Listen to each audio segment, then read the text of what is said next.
భారతదేశంలో అత్యధిక పేదరికం ఉంటూ తీవ్రమైన నీటి సమస్యతో కరువు కాటకాలతో కొనసాగుతున్న అనంతపురం జిల్లాని అభివృద్ధి చేయాలనే లక్ష్యంతో అక్కడున్న పేద వర్గాలని మంచి విద్య, మంచి వైద్యం, మంచి నివాసం, మంచి నైపుణ్యాలు ఇవన్నీ అందించాలనే లక్ష్యంతో విన్సెంట్ ఫెర్రర్ వారి శ్రీమతి అన్నే ఫెర్రర్ వీరిద్దరూ అనంతపురం జిల్లాకు వచ్చి 1969లో రూరల్ డెవలప్మెంట్ ట్రస్ట్ని ప్రారంభించారు. స్పెయిన్ దేశానికి చెందిన ఫాదర్ విన్సెంట్ ఫెర్రర్ ఈ మహాయజ్ఞానానికి శ్రీకారం చుట్టారు. అనంతపురం జిల్లాలో లక్షలాది మంది ప్రజలకి, ఆ కుటుంబాల్లో ఉన్న పేద విద్యార్థులకి మంచి విద్యను అందించడానికి పాఠశాలలు ఏర్పాటు చేయటం, మంచి వైద్యం అందించడానికి ఆసుపత్రులు ఏర్పాటు చేయటం, వారి యొక్క నైపుణ్యాలను అభివృద్ధి చేసి వారికి ఉపాధి లభించడం కోసం నైపుణ్య కేంద్రాలను ఏర్పాటు చేయటం, వారిలో క్రీడల పట్ల ఆసక్తి కలిగించడానికి క్రీడలను ప్రోత్సహించడం, ఇలాంటి బహుముఖ కార్యక్రమాలతో అనంతపురం జిల్లా ప్రజల యొక్క అభిమానాన్ని చూరగొన్నారు. కానీ ఇటీవల కాలంలో కేంద్ర ప్రభుత్వం, ముఖ్యంగా హోంమంత్రిత్వ శాఖ వారికి వచ్చే విదేశాల నుంచి వచ్చే నిధుల్ని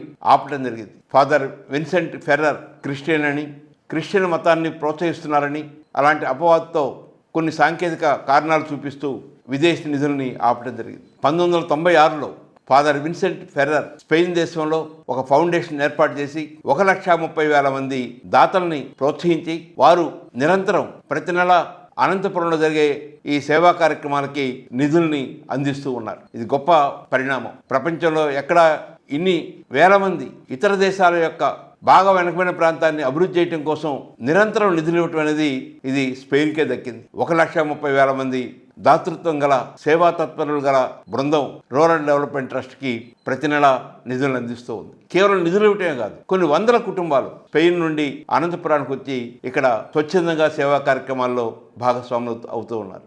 ఈ పరిస్థితుల్లో కేంద్ర ప్రభుత్వం తీసుకున్న ఈ నిర్ణయాన్ని, రూరల్ డెవలప్మెంట్ ట్రస్ట్కి విదేశాల నుంచి వచ్చే నిధులను ఆపాలనే నిర్ణయాన్ని అనంతపురం ప్రజలు ఏకతాటిపైకి వచ్చి దానికి వ్యతిరేకంగా ఉద్యమించారు. కులం చూడలేదు, మతం చూడలేదు, ప్రాంతాలు చూడలేదు, రాజకీయ పార్టీల భేదాలను చూడలేదు. వీటన్నిటికీ అతీతంగా అందరూ కలిసి రూరల్ డెవలప్మెంట్ ట్రస్ట్ని రక్షించుకోవాలి, రూరల్ డెవలప్మెంట్ ట్రస్ట్ అనంతపురం జిల్లాకి చేస్తున్న సేవల్ని ముందుకు తీసుకెళ్లాలనే లక్ష్యంతో ప్రజలు పెద్ద ఎత్తున ఉద్యమించారు. ధర్నాలు చేశారు, సభలు జరిపారు, చర్చాగోష్ఠులు నిర్వహించారు, రౌండ్ టేబుల్ సమావేశాలు ఏర్పాటు చేశారు. అధికార పార్టీ ప్రజాప్రతినిధులు కూడా ఈ ఉద్యమంలో భాగస్వాములయ్యారు. ఈ నేపథ్యంలో కేంద్ర హోంశాఖ తన నిర్ణయాన్ని పునఃపరిశీలించుకుని రూరల్ డెవలప్మెంట్ ట్రస్ట్కి విదేశాల నుంచి వచ్చే నిధుల్ని ఆపి ఆ లైసెన్స్ని పునరుద్ధరించడం చాలా మంచి పరిణామమని, ఇది ఒక చారిత్రక విజయమని, ఇది పేద ప్రజల యొక్క క్షేత్రస్థాయి కృషికి నిదర్శనంగా జనచైతన్య వేదిక భావిస్తూ ఉంది. ఇదిలో ఒకరిద్దరు నేతల యొక్క కృషి ఫలితంగా